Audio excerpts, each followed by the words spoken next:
नमस्कार, राजस्थान समाचार में आपका स्वागत है। पेश है राजस्थान की खास खबरें।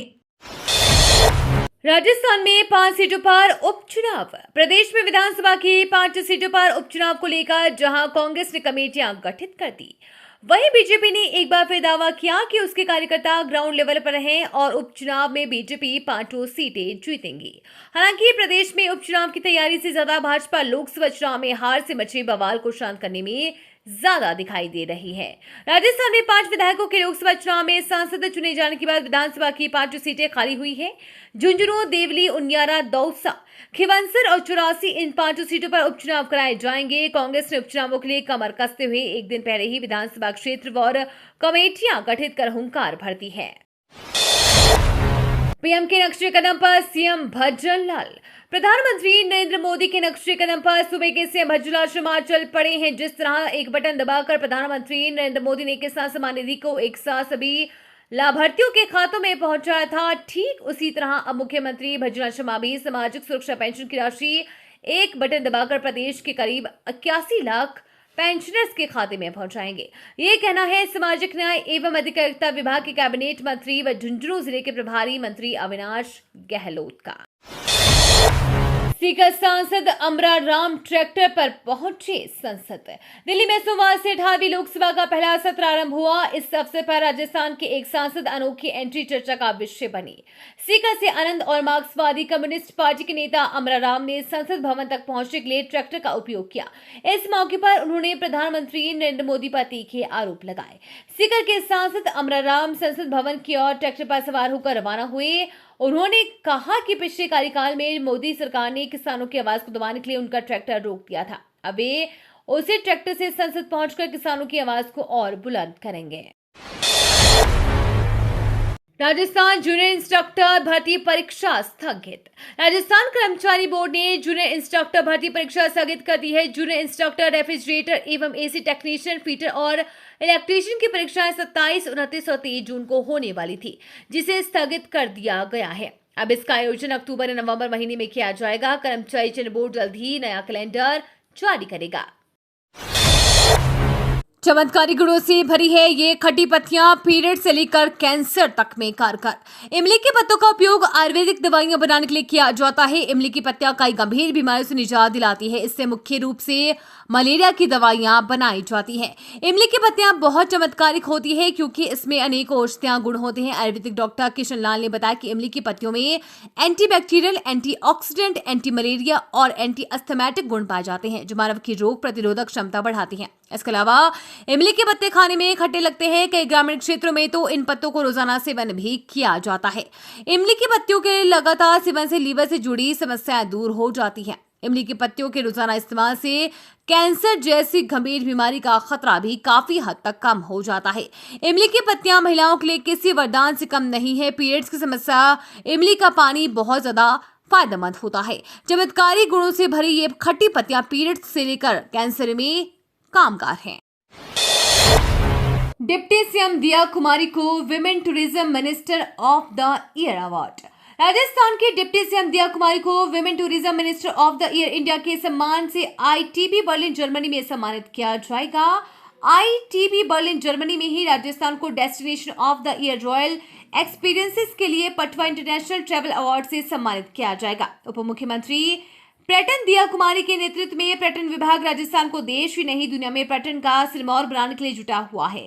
उप मुख्यमंत्री के निर्देशन में विभाग की ओर से देश और दुनिया के विभिन्न पर्यटन मंचों पर निरंतर प्रयास किया जाकर राजस्थान पर्यटन की ब्रांडिंग की जा रही है।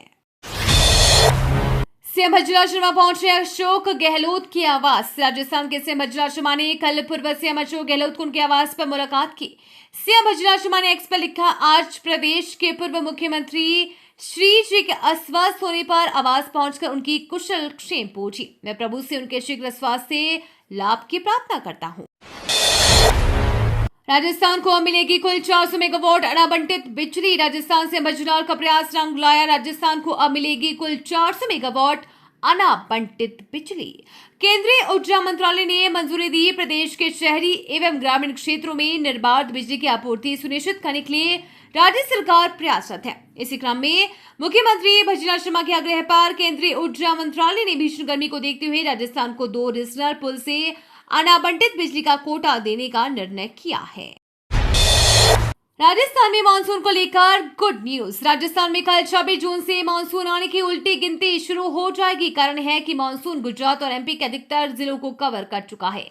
आने वाले 2 दिन में मानसून की दस्तक राजस्थान में होगी। मौसम केंद्र भी 26-28 के बीच राजस्थान में मानसून आने की संभावना जता रही है। राजस्थान में आने वाला मानसून 2 राज्यों से प्रदेश में एंट्री लेगा। उदयपुर में गुजरात और कोटा में एमपी से मानसून एंट्री लेगा। मौसम केंद्र ने 27 और 28 जून को भारी बारिश की चेतावनी दी है।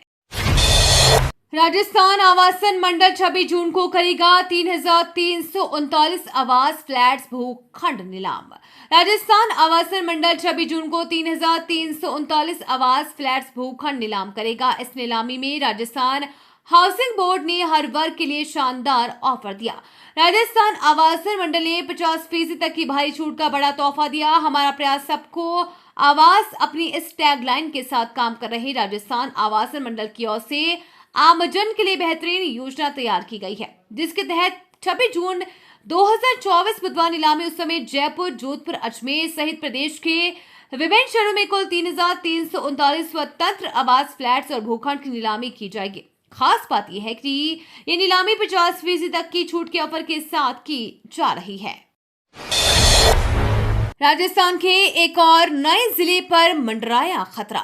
भजनलाल सरकार ने राजस्थान में गठित नए जिलों की समीक्षा के लिए समिति गठित की है। समिति की रिपोर्ट पर सरकार गुणावगुण के आधार पर विश्लेषण कर नए जिलों के गठन की समीक्षा करेगी। प्रदेश में नए जिलों के गठन की समीक्षा ने डीग क्षेत्र के लोगों की चिंता बढ़ा दी है। नए जिलों की समीक्षा में डीग जिला आता है तो जनता को मिलने वाली सुविधाओं व राहत को चोट लगेगी। चर्चा ये है कि सरकार प्रदेश में कुल 50 जिलों में से 10 जिलों को कम कर सकती है।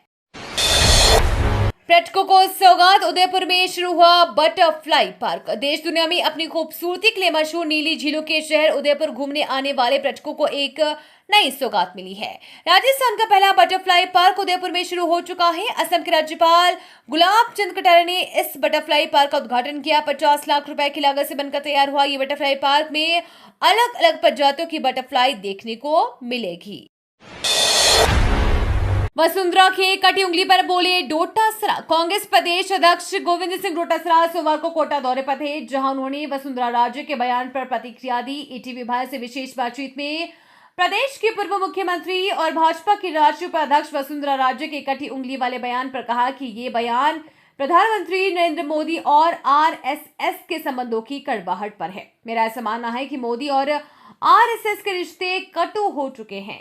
डोटासरा ने कहा कि अफसोस की बात है कि 6 महीने में ही सरकार पूरी तरह से फेल हो गई है, जबकि साल 1.5 साल लगते हैं। 25 से मुख्यमंत्री बनेंगे तो इस तरह से सरकार बनेगी।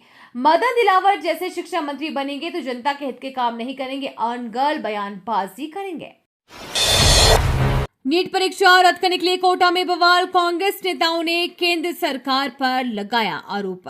नीट यूजी परीक्षा को लेकर कोटा में सोमवार को कांग्रेस ने प्रदर्शन किया। प्रदर्शन के दौरान पुलिस को वाटर कैनन के जरिए कांग्रेस कार्यकर्ताओं को रोकना पड़ा, लेकिन फिर भी वो नहीं माने और आखिर में वरिष्ठ नेताओं के साथ करीब 200 कांग्रेस के कार्यकर्ताओं को गिरफ्तार कर लेकर चली गई।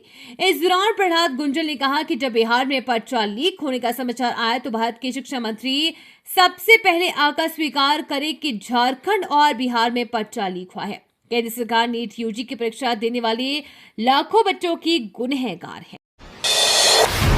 गेहूं की जमाखोरी पर सरकार का बड़ा फैसला। गेहूं और आटे की बढ़ती कीमतों को लेकर केंद्र सरकार एक्शन में आ गई है। सरकार ने सभी राज्यों और केंद्र शासित प्रदेशों में 31 मार्च 2025 तक गेहूं की स्टॉक लिमिट तय कर दी है। केंद्रीय खाद्य सचिव संजीव चोपड़ा ने कहा कि एकल खुदरा विक्रेता, बड़े चेन के खुदरा विक्रेता, प्रोसेसर और थोक विक्रेता हर शुक्रवार को अपने पास भंडारित गेहूं के स्टॉक का खुलासा करेंगे।